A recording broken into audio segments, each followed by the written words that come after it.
Hello and welcome to episode 59 of Hitting the Bar, the football podcast. I'm Chris Karle. And I'm Geoff Saunders. Well, another exciting week of football just gone by, Geoff, but before we get our teeth into that, your trivia question. Okay, the question this week is, according to FIFA and the Football Association, which is the world's oldest football club?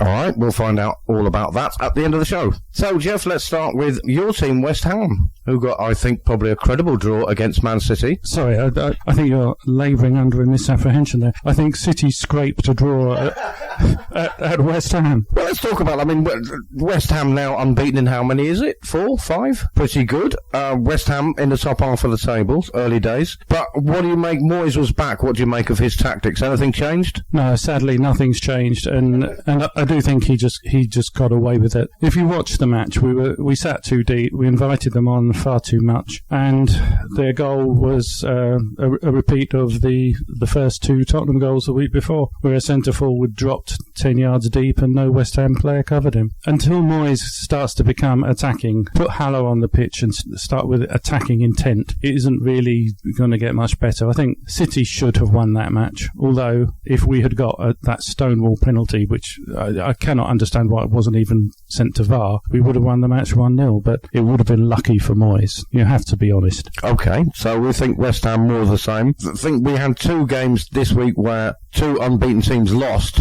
for the first time in the season. Southampton beat Everton. Now, we like the look of Southampton, don't we? One of the other games on Saturday was Fulham against Crystal Palace. 2-1 to Crystal Palace. Fulham had Kamara sent off in the 88th minute for a tackle where he basically dug his studs into the heel of the attacking player and got sent off. Gary Lineker said that really that shouldn't be a red card, it should be a yellow card, because if you're chasing a player and you happen to catch him on the studs, he said that means you can't chase down a player anymore.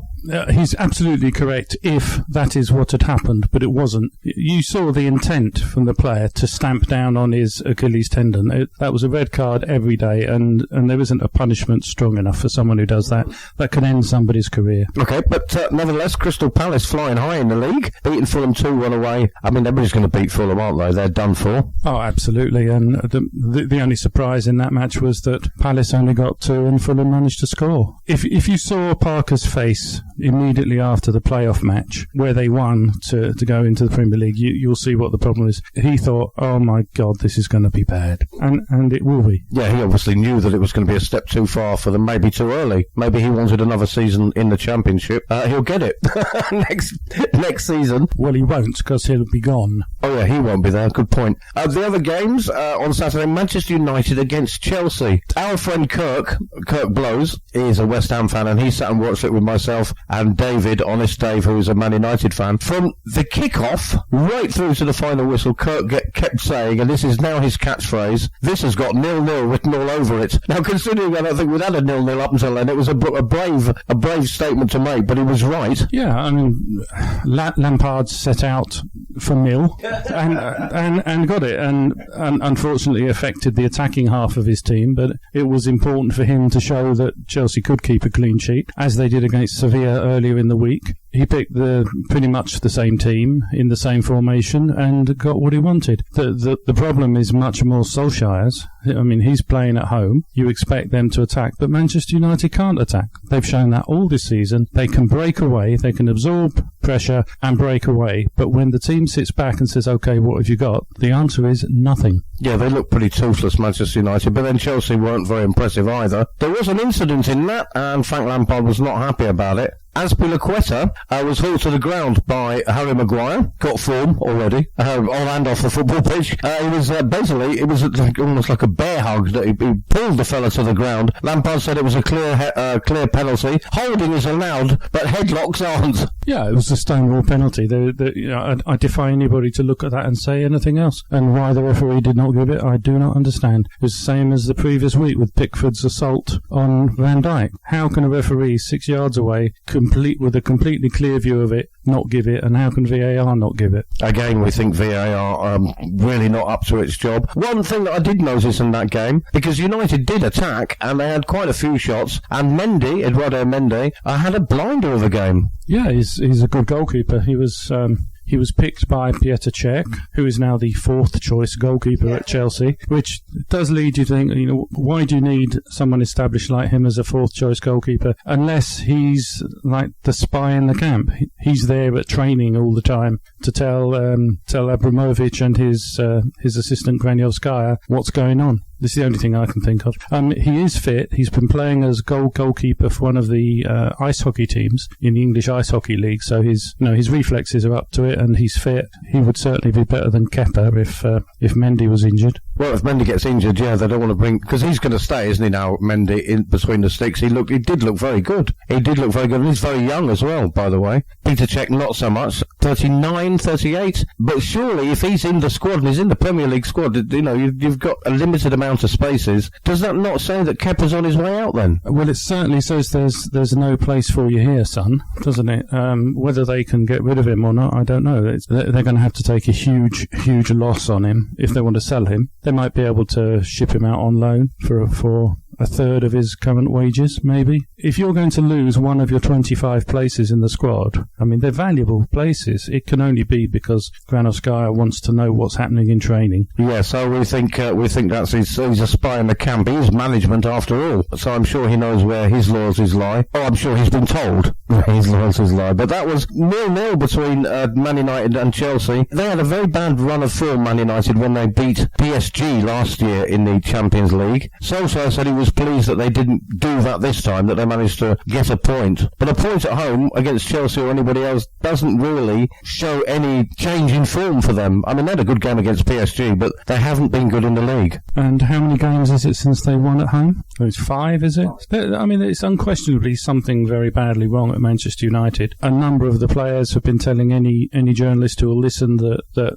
Solskjaer isn't up to it. They don't understand training. That they think it's, what the word was used was rudimentary training. So you didn't know that Premier League footballers could say words like rudimentary, did you? But it's probably Van der Beek, because the Dutch are very good. Dutch are very good at languages, aren't they? Why is Van der Beek not playing? Anybody who's watched Ajax over the last 2 years will say he probably should be the first name on the team sheet. Yeah, there's something wrong there. I mean, Solskjaer was quite happy with the 0-0. I mean, he said it's a point on the board against a good team. We didn't want to see a slide after playing PSG. Yeah, but a point on the board being a positive is the language of managers of teams who are in the relegation fight. When you're looking for the top, it's 2 points dropped, not a point gained. Yeah, and as you said, I mean, they are 3 without a win at home this season, which makes that their worst run since 1972. Not to mention, as you said, the 5 games, stretching back. Despite the PSG win, I don't think Solskjaer's long for that job. Well, as I said before, I do hope he is. I hope they keep him for the rest of the season and next season and onwards, which shows you what I think about Solskjaer. Then we had Southampton beating Everton. Now, Everton unbeaten, top of the league, which they still are. But Southampton looking very good, actually. And Everton finally losing. And Ancelotti complaining about a red card. That's hilarious, isn't it? Was he complaining about the lack of red card the week before with Pickford? I mean, maybe he can go to the Premier League and say, look, I'll exchange the red card that should have happened this week for the one last week. Oh, it's just complete and total hypocrisy, isn't it? He deserves everything he gets behaving like that. I thought he was better than that. But Southampton have looked very good, and I did predict that result. Yeah, I did. They've been due a good result. They've been due a result that turns their performance into points, and they thoroughly deserved it. Yeah, and the interesting thing is, it's almost exactly a year to the day when they were beaten 9-0 by Leicester at home, and the Southampton board not only stuck with their manager, he's still there, but they actually lost, I think it was the next 4 games after that Leicester debacle, and they still stuck with him, and now they're a contender for a European place. Yeah, there is a lesson there for football directors, and after that 9-0, Alex Ferguson telephoned Hasenhüttl and said, you keep doing what you're doing. You're doing it right. Don't worry, it will come good, which I think is great of Ferguson to do, and it built up Hasenhüttl's confidence when he was obviously looking at himself a bit and thinking, maybe we should call this a day. But you've got to give credit to Southampton's directors for sticking by him for sticking by himself, and carried on believing what he believes, and instilled it into the players. The couple of changes they've made this season look to be very positive, bringing in some experience into that team and players who understand what he's talking about. So fair play to them. I was really pleased with that result. Yeah, well done to them. Ancelotti, yes, complaining. He said the red card was a joke. He reckons it because there was a lot of talk, according to him, all week about Pickford and Richarlison against Liverpool. He thinks that affected the decision. To lose a player for 3 games like this is not fair. I'm sure Jurgen Klopp would say the same about Van Dijk. Yeah, who's going to lose for, 30 games? Yeah, exactly. I mean, Ancelotti would be well advised to be quiet in situations like that. He's not helping himself. Wolves and Newcastle drew 1-1. I don't know what we can say about that, really, what we can draw from that, but Newcastle actually getting a point away from home. Yeah, a fairly late equaliser for Newcastle, which rescued a point that they didn't deserve. It's up to Wolves to score more goals when they're ahead. There's no point dominating a match if you don't put the ball in the net. And, I was about to say 1-0 is a dangerous scoreline, but of course we know now that 3-0 is the dangerous scoreline. The golden rule of football is when you're on top, you've got to score, and they didn't score enough, Wolves. Yeah, the best, for me, the highlight, the second highlight, I suppose, because Tottenham also won, but this score I enjoyed quite a lot, was Arsenal 0, Leicester 1. Now, some Arsenal fans might say, Vardy came off the bench and scored, it was only because of that. But Leicester, and Brendan Rodgers, credit to him, had a game plan against Arteta and Arsenal, which worked. Stifled them out. They had, I think it was 11 shots on target in the first half, and 1 in the second, and I think Leicester played a very good game there. We did, but I don't understand the Arsenal fans' comments about Vardy. So they're saying that Leicester only won because they put a Leicester player on the pitch. Well, I think putting 11 players on the pitch helped, but no, what a stupid thing to say. The question people should be asking is, why won't the groundsman play Aubameyang in his proper position? I mean, something that I won't mention, Geoff, because it'll upset people. Their best player that they're persuaded to stay, Aubameyang, I won't mention it, hasn't scored. Oh, I've mentioned it. Hasn't scored for 5 games. And what's happened? Is he just gone off the ball? Well, Aubameyang is a genuine world-class centre-forward who plays down the inside left channel. So the groundsman, thinking he's clever like Guardiola, who he's trying to copy, has decided to play him as a wide left-sided forward, in other words, a left winger and a right winger 5 times this season, instead of playing him in his proper position. So that is why Aubameyang is not scoring. It's not a case of players aren't finding him, because he isn't there to be found. He's now supposed to be the player doing the finding. And if you want a creative midfield player, here's a suggestion, Arteta, put one on the pitch.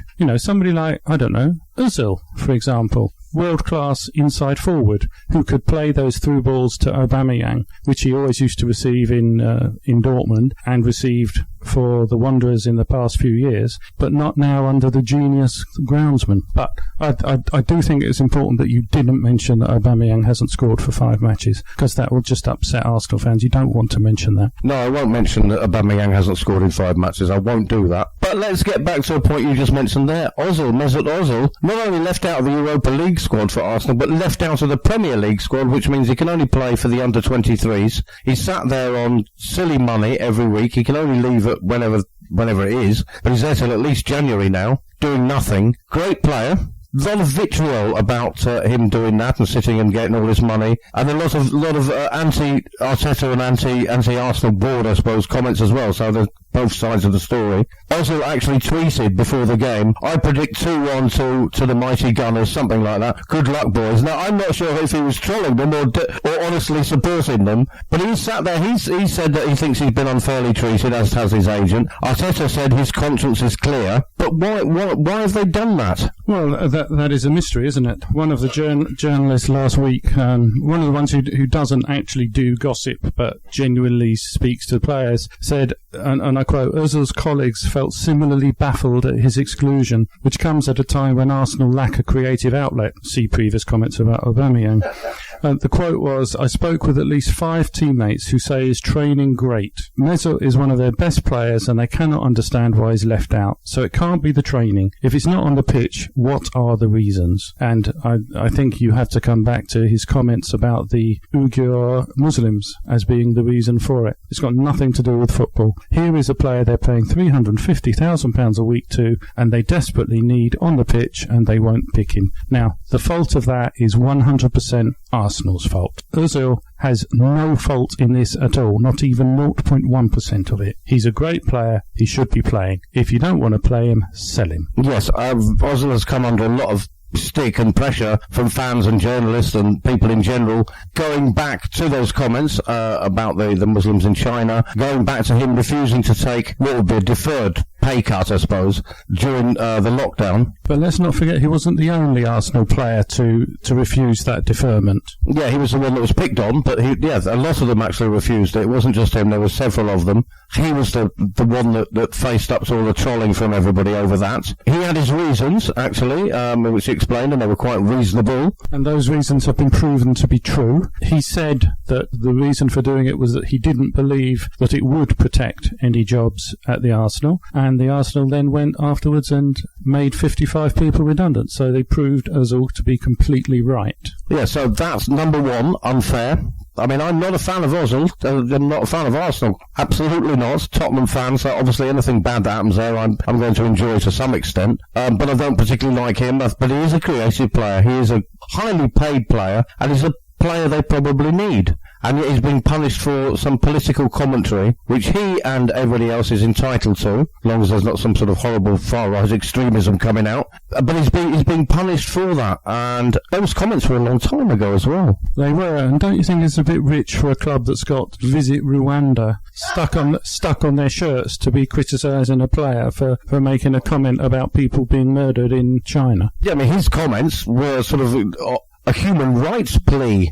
He was actually talking about, people being, as you say, murdered. He was actually saying how terrible it is. Saying it's bad that people are being discriminated against in such a violent ways. I don't see why anybody should be punished for those sort of comments. And he's a young man, and he's allowed to his opinion. But all this time down the line, and you think that's the reason, because I can't think why else you wouldn't have Mesut Ozil in your squad. I wouldn't have him at Tottenham, to be honest. But I think he's a good enough player to be in the Arsenal squad. Yeah, as those 5 or more Arsenal players have said, there is no footballing reason why he's not in the squad. In fact, why he's not playing. He is exactly the sort of creative midfield player they need to set Aubameyang free to score 30 goals a season. That's why Aubameyang went there, wasn't it? To team up with Ozil to score all those goals. And so it's got nothing to do with football. Look, everyone that's seen training at Arsenal agrees with that. So it's something else. And what else can it be? And what about the comment that Ozil's sitting there earning all this money and he could have moved on? How could he move on? Exactly. I mean, there has to be another club to come in for him, which hasn't happened. So how can you blame the player for not moving on unless somebody's made an offer and he's turned it down? That hasn't happened. So how can any blame attach to Ozil? Yeah, as far as I know, I don't think he certainly hasn't turned anything down. A bit like Gareth Bale at Real Madrid. He even tried to move to China and they blocked it and didn't play him. Punishing somebody, if it had been some unpleasant comments, I would understand it. But punishing somebody for some comments has got nothing to do with football, and it's only Arsenal and their fans who lose out, which is a terrible shame. I can't even say that.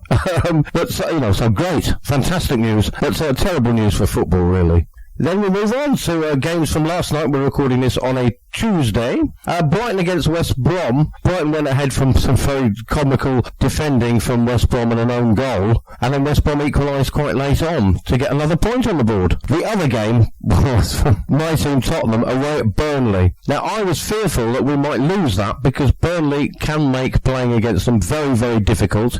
Tottenham won. It wasn't pretty. It was a pretty ugly, dullish game. I think the first shot on target from either side was well into the first half, 30-odd minutes in. Not a lot for Lloris to do in goal throughout the game. Burnley sat back and just soaked up the pressure. I think they were looking for a point, Burnley. They knew what Tottenham's attacking pace can be like, and I think one of the commentators on the BBC said Harry Kane's, jinking into the box, but Tottenham are finding it very hard when so many players, constantly, Burnley players, so tightly packed and so close together. Yeah, Sean Dyche is a very, very good manager. He's very intelligent, and he knows that if you want to stop this Tottenham team from scoring, then you cannot allow any space behind you. So drop deep, keep the game in front of you, have at least 8 or 9 behind the ball, and it's going to be very, very difficult. And that's what he did. And you can't criticise him for it. It's just common sense. You know, he was aiming to get a point from that match, and every point is going to be important to Burnley. Yeah, but the partnership of Son Heung-min and Harry Kane, that happened again for Tottenham. I think they have now, since they started working together, 29 times they've combined for a Premier League goal.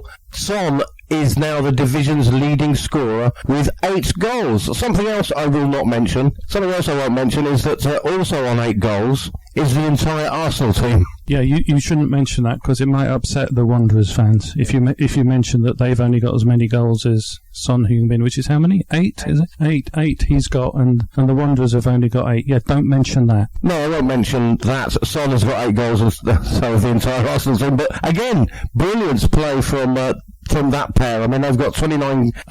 They've linked up for 29 league goals together in total. Frank Lampard and Didier Drogba throughout their career between them had 36, so that partnership is electric. And Harry Kane, quite arguably one of the best players in the world currently. I quite like Jose Mourinho's comments after the game. He was asked about this magical partnership between Kane and Son, and he said, well, it's an understanding that comes from Mauricio Pochettino's time. I don't want to take all the credit myself. Let's share it with Mauricio Pochettino. They've been playing together for a long time. And the thing that Mourinho is hinting at there is that he has set Kane free, because we know that Kane wanted to play in that position under Pochettino, drop back and play as a number 10, not a number 9, and Pochettino didn't want him to. So yeah, let's give Mourinho a bit of credit. He's just looked at it, and he's clever enough to say, okay, if it ain't broke, don't fix it. Okay, you want to play like that, you go ahead. And the goals are there, so it proves it works. He did add on to that, it's a bit different now because Harry isn't always playing as a 9. I mean, he's playing all over the park. I mean, he headed a ball off the line to save us from going a goal down against Burnley. But he is playing what he wants to, Harry Kane, now. And when a player is doing what he wants, he plays better. Yeah, I think that quite a lot of the motivation for Kane is the realisation that as a number 9, as a target man, you get a lot more stick from defenders. I mean, you get kicked a lot. And if anybody wants to check it, just spend the match watching the centre forward of a team and see how often he gets kicked and punched. It's quite amazing. But the 10 who drops off a little bit into that piece of space, the space that he dropped into against West Ham to play Son Heung-min in for the goal, you get kicked less there.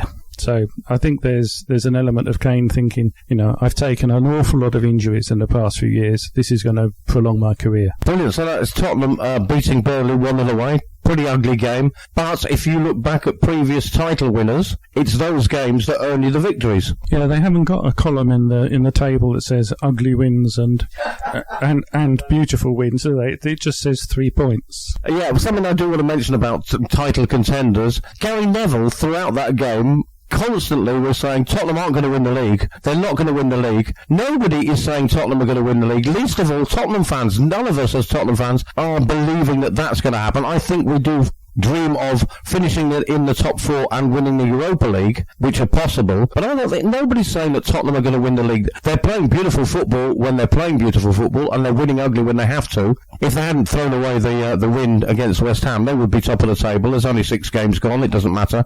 I don't see why Gary Neville is so adamant that they're not going to win the league, as if somebody's told him they are. But that's typical of an awful lot of the Gary Neville tweets and quotes, isn't it? And I mean, some of the ones in the last 2 weeks have just been risible. They've been pathetic, so I would ignore it. Tottenham aren't going to win the league, as every Tottenham fan knows. And nor are Arsenal. Oh, I've done it again. The reason I'm having a bit of a bash at Arsenal is because every time Tottenham, when we drew against West Ham, despite the fact that Arsenal actually lost their game before, Arsenal fans were revelling in it. And like you said on last week's show, what's it got to do with them? They do seem to have this obsession, so I thought I'd get my own back a little bit. Before we move away from Tottenham, I did want to just mention something that former Tottenham hero and player Jermaine Defoe scored against Livingston for Rangers up there in Scotland, making that his 300th club career goal. So well done to Jermaine Defoe. Still playing, Geoff. I must admit, I thought he'd retired, but yeah, fair play to him. He's playing because he enjoys it, and someone would pay him to do it. Good luck to him. And it's not the Premier League, obviously, but still. And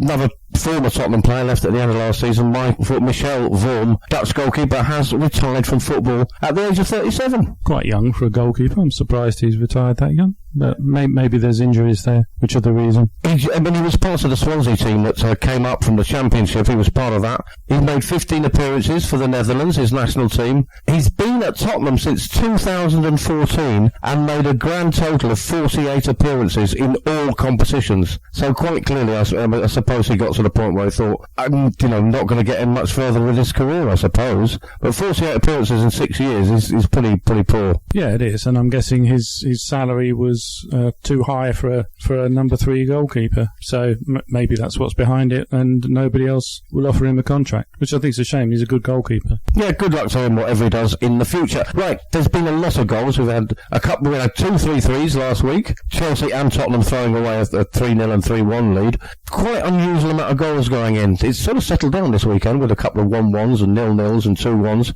Apart from, yesterday I think it was Milan 3, Roma 3, another 3-3, Geoff.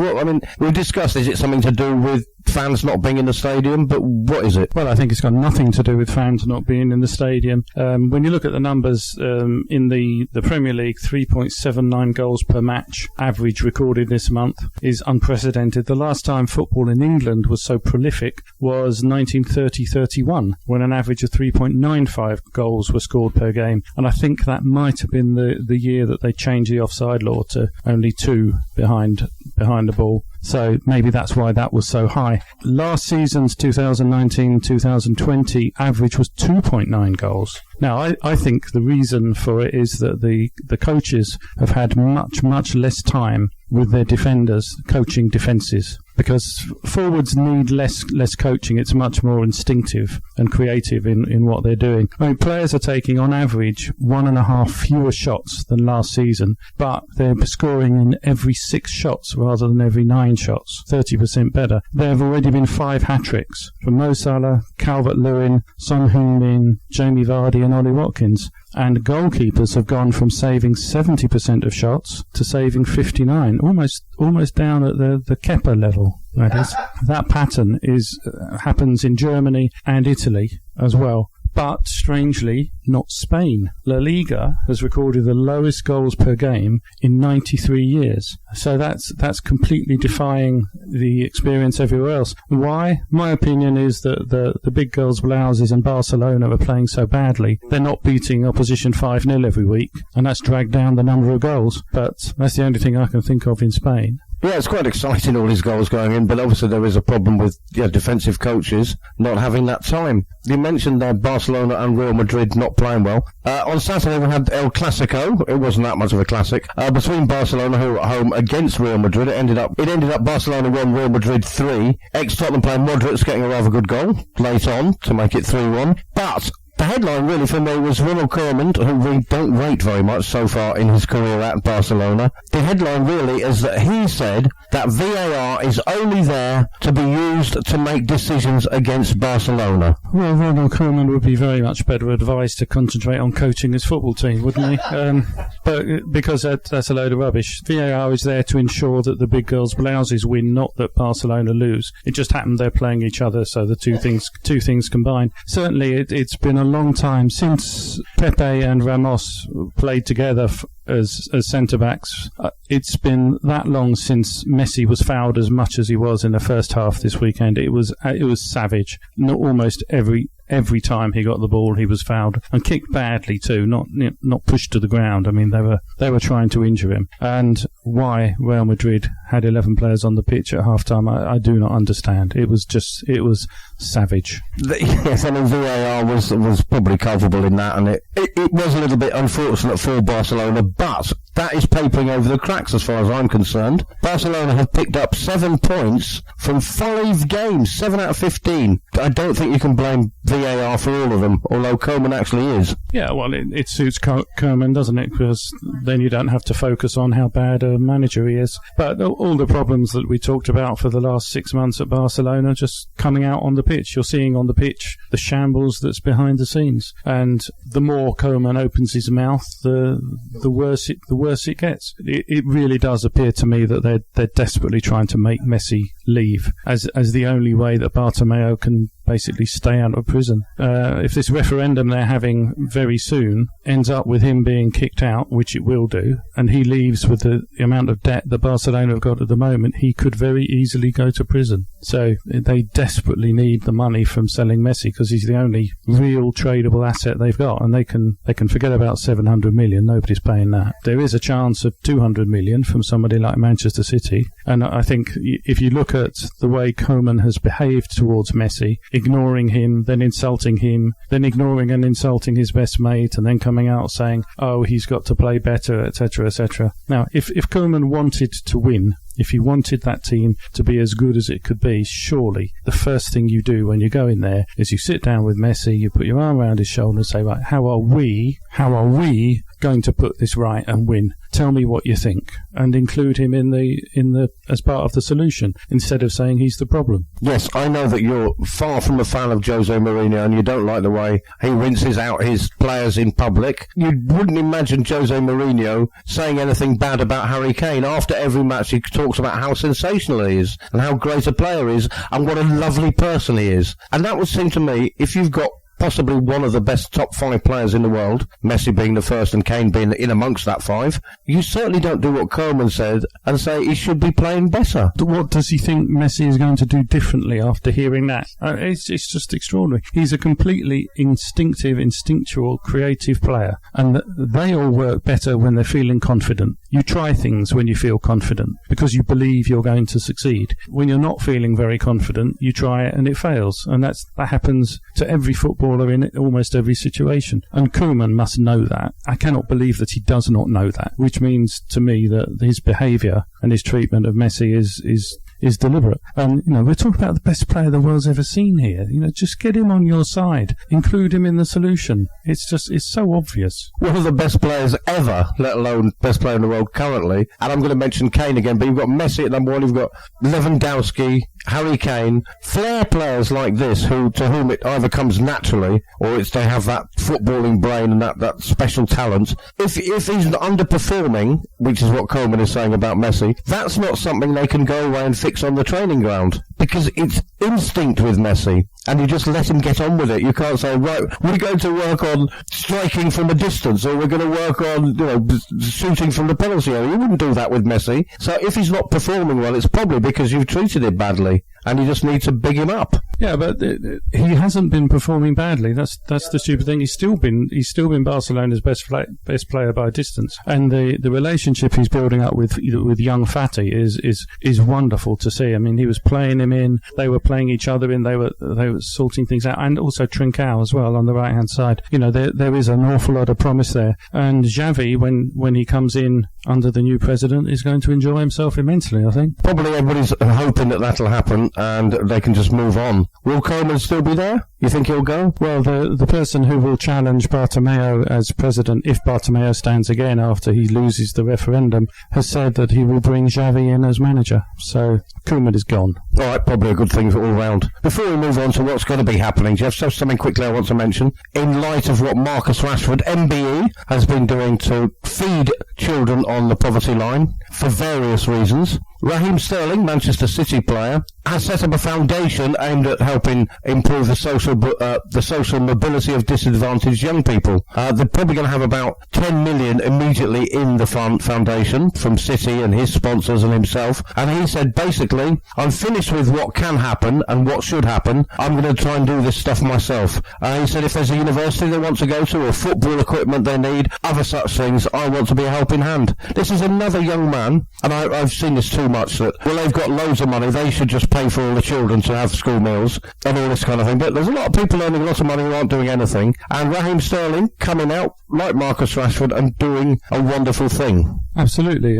It just shows they understand where they've come from and the issues affecting the people they could have become had they not been so good at football. What a shame that the hoorays in the city who earn 10 times more than professional footballers earn aren't doing anything similar similar, and the vile scum in the Conservative Party in Parliament voting against feeding children. I mean, it just shows you how utterly disgraceful they are. They're disgraceful as human beings. Yes, I can only agree with that. Absolutely spot on. And then you've got these young men who don't have to be doing anything, putting them to shame and actually doing their job for them so they don't have to, which is kind of a bit of an issue. But well done, Raheem Sterling, setting up a foundation to help disadvantaged young people. All right, let's move on to what games are coming up this weekend and our predictions. Now, you got a couple right last time out. You got Southampton beating Everton, correct? And then you got the Arsenal being beaten by Leicester, which I don't think I saw coming.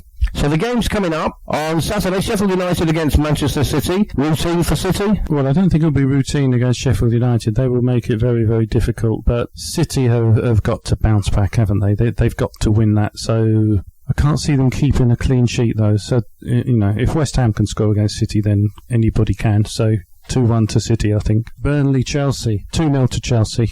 Yeah, I should think so. Then your lot, West Ham United, are away at Liverpool. Well, as they say up in those parts, there's nothing down for you. So I think 3-1 Liverpool. Aston Villa against Southampton. That's a tasty draw. That's a tasty game, I mean. Will Villa bounce back from their defeat? Will Southampton kick on? Ooh, I don't know. That's going to be difficult. It's tempting to say a draw, which means that that's the one thing that won't happen. I'll go for another Southampton win. Oh, I was going to say draw, but you're right. That's something that's quite unusual. 2-1 to Southampton for me. Newcastle United against Everton. Everton need to bounce back as well. Yeah, and I think they will. I think 2-1 there. 2-1 to Everton. Maybe 3-1. Let's go 3-1. 3-1 to Everton. Yeah, if you have to bounce back from a game, you'd like the next one to be Newcastle, I think. Manchester United against Arsenal. Never a very friendly game. No, but with recent performances, you've got to say that's going to be another bore draw for Manchester United. 5 successive games at home in the Premier League where they failed to win. It's got to come right at some point. You would think that Manchester United's attacking players will have too much for Arsenal's defence. But it depends if Arsenal attack them. If Arsenal sit back and say, what have you got? We know Manchester United have got nothing. So let's assume that Arsenal do attack and Manchester United end up winning 3-1. All right, good stuff. Then Tottenham against Brighton, 2-0 for me to Tottenham. I think that will be a nice game for Tottenham to play after their European game on Thursday. I'll go for 4-0. Oh, you think Tottenham are going to fill their boots with that one? Great, I hope so. Then we've got Fulham against West Brom. 2 dire teams who've just come up. I mean, -1. Well, I don't think West Brom are dire. West Brom are just short of quality. And if they can survive this season, then things can get very good for them. Their problem is scoring goals, apart from against Chelsea, obviously. Maybe Fulham get a point out of this. Maybe this is the match Fulham get a point. 1-1 or 2-2. 2-2. Oh, I think I'm going to have to agree with that. Then Leeds United against Leicester City, which should be an interesting and fun game to watch for a neutral. It's at Leeds, so I'm airing on a draw. Yeah, the way Leeds play will suit Leicester. So if Leeds can keep it really tight at the back and deny Vardy the space he needs to run into, Leeds can win. Maybe another 2-2 draw. And then this Friday, Southampton against Newcastle. Yeah, Southampton should win that 2-0. All right, that's just about all we've got time for. Those are our predictions. But before we say our goodbyes, Geoff's trivia question and the answer. Okay, the question was quite specific. It was according to FIFA and the FA, which is the world's oldest football club. It was founded in 1857. It joined the FA in 1863, and the answer is Sheffield FC. Not Sheffield United or Sheffield Wednesday, Sheffield FC. Brilliant. Congratulations to Sheffield FC, the world's oldest football club. Absolutely brilliant. We'll be back next week. I'm Chris Karle. And I'm Geoff Saunders. And that was Hitting the Bar, the football podcast.